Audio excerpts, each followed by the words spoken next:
Rafael Nadal, the most relentless competitor tennis has ever seen, was caught on camera crying. Not after a loss.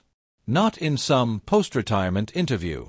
He was sitting at home in Mallorca, watching a 20-year-old girl from the Philippines collapse to the ground on the other side of the world, racket in hand, tears flooding her face. And Rafa just broke. The video hit the internet like a detonation. Millions of views inside hours. People who hadn't thought about tennis in years suddenly couldn't put their phones down. Everyone asking the same question: who is she? And why does she mean that much to him? I'm going to tell you. And I promise it goes so much deeper than you expect. Imagine the Rafa Nadal Academy in Mallorca. Sun-baked clay courts. Rigid schedules. Elite juniors from across Europe putting their bodies through daily punishment under a Mediterranean sky that offers no sympathy. This is not a soft place. It was built on grit, built on repetition, built on the belief that champions are forged, not discovered. In 2016, a 12-year-old girl from Manila walked through those gates with one bag and a dream that was probably too big for the bag to hold. Her name was Alex Eala, and almost nobody knew what to make of her. She was quiet. She was small. She came from a country where tennis doesn't own the national conversation, where infrastructure is limited, where the road to professional tennis is genuinely, structurally harder than anything most European juniors would ever have to navigate. No famous family name. No generational bloodline in the sport. No safety net of any kind. What she had was a scholarship and a willingness to suffer for something she loved. The academy doesn't soften things for scholarship athletes. If anything, the bar is higher.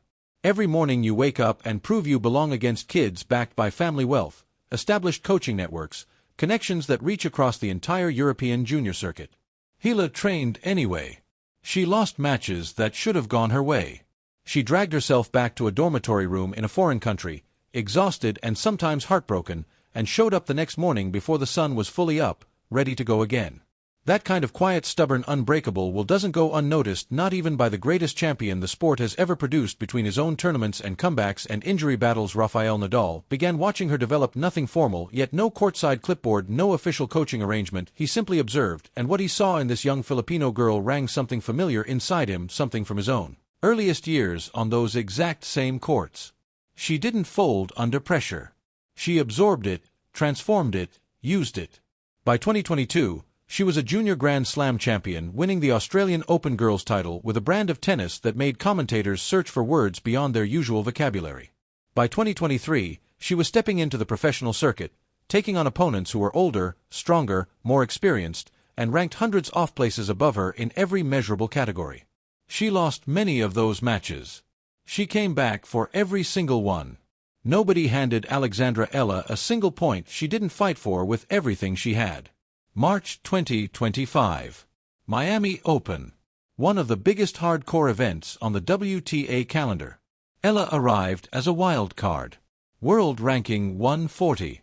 Statistically, she had no business in that draw. It was packed with former Slam champions, top 10 stalwarts, players who had been operating at elite level for years. She beat Madison Keys in the second round. Composed. Clinical beyond her years. The tennis world raised an eyebrow. She beat Jelena Ostapenko in the third, a former Roland Garros champion whose explosive, chaotic ball-striking scrambles the minds of seasoned professionals. Eala adapted mid-match, refused to panic, and walked off the court having handled it. Both eyebrows fully raised. Then came the quarterfinal. Iga Swiatek. World number 2. Multiple Grand Slam champion. Arguably the most dominant force in women's tennis over the preceding 3 years, the kind of player whose mental consistency had reduced opponents to rubble on every surface, in every condition imaginable. Eala defeated her in straight sets. The tennis internet short-circuited. Clips spread across every platform at once. Former players issued public statements of astonishment. Broadcast journalists scrambled for words that fit. The word generational appeared in commentary feeds at a frequency that suggested nobody had a better option. Then came the private message. Rafael Nadal, who had officially retired from professional tennis the previous November in a farewell ceremony that left the sport genuinely grieving, reached out to Eala directly. The contents weren't made public immediately, but in a brief post-match interview that itself went viral within minutes, she referenced hearing from Rafa with an expression that communicated something private, overwhelming, and entirely real. She said she was grateful. She said his words meant something she couldn't fully put into words in a press conference, setting the world understood anyway, because everyone who had watched her that week had already seen it. The left-handed forehand hit with topspin and controlled aggression, the refusal to surrender baseline exchanges, the almost supernatural ability to elevate when the pressure became most unbearable. She played like someone who had been taught the right things at a deep level. Not from a coaching manual, from a man who had lived every principle she was demonstrating. Rafa had poured that understanding into her years before this moment. Miami was simply when the world finally saw what it had produced. June 2025. Eastbourne, England. Grass court season. 2 weeks before Wimbledon. Eala reached the final. Championship points arrived. She was one shot, one single, clean, executable shot from lifting her first WTA title. She missed it. Then the next one. The match turned. The momentum evaporated with the specific, surgical cruelty that only tennis can manufacture. The opponent leaned in. The crowd, which had been loudly behind her, went tense with that particular silence that falls when something terrible is unfolding and no one has the power to stop it. Eala lost. She sat in her chair at the changeover and wept. Not composed weeping, not tears managed for the cameras. She wept the way a person weeps when they've given everything and still fallen short, raw, unconcealed, entirely human. Nothing to do with strategy or optics or professional expectation. The cameras caught it. The clip spread immediately. And in Mallorca, on his phone, Rafael Nadal saw it. He reshared the footage. For words alongside it. For words that, depending on your relationship with sport, with loss, with a particular ache of almost, will either tighten your chest, fill your eyes, or both at the same time. She will be back. No analysis. No suggestions for improvement.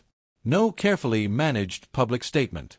Just 4 words from a man who had lost Wimbledon finals of his own, who understood championship point collapses from both sides of the emotional divide, who knew exactly what Alex Eala was sitting with in that moment, and wanted her and the entire watching world to hear one unambiguous truth. She would be back. The comments numbered in the hundreds of thousands within 2 days. Tennis fans, Filipino supporters, Nadal devotees, people who couldn't name a single current player on tour.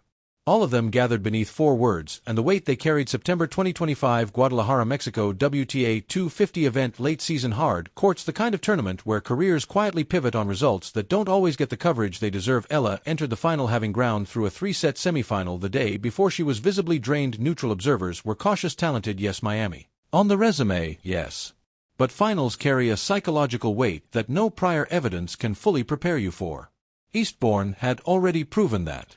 She lost the first set. For about 8 minutes into the second, it looked like the story might repeat itself. The opponent sensed the opportunity and started constructing points with growing confidence. The crowd grew quieter, and then something shifted inside Alex Eala.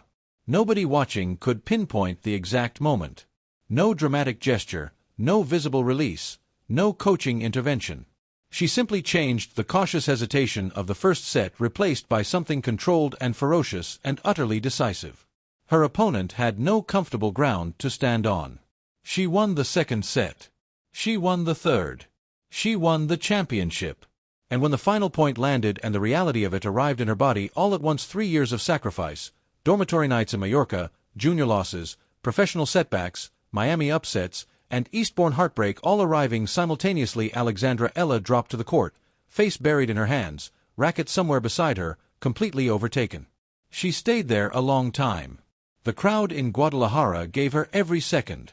And in Mallorca, the retired champion who had poured his principles and his competitive philosophy and his genuine belief into this young woman across an entire decade watched the footage on his screen and felt something crack open in his chest. The video of Rafa's reaction went viral within the hour. Tens of millions of views. Headlines across 40 countries. Journalists who covered tennis and journalists who absolutely did not, all of them writing the same sentence in different languages.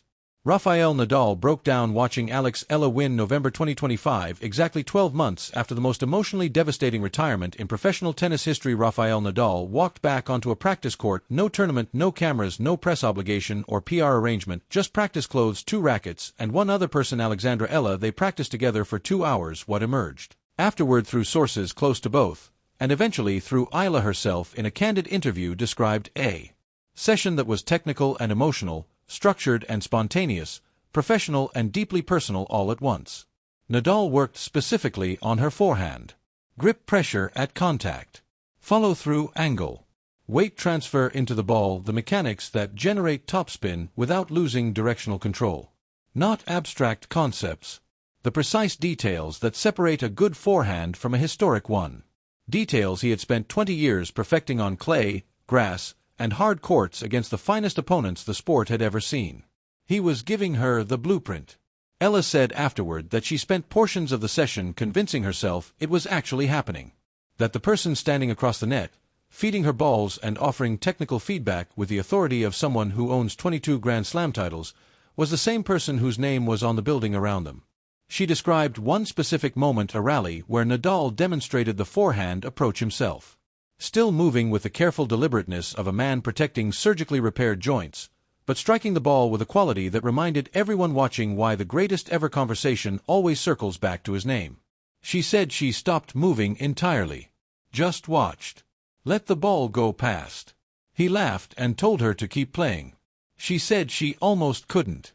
That clip traveled differently than the Guadalajara video. Less explosive. More tender.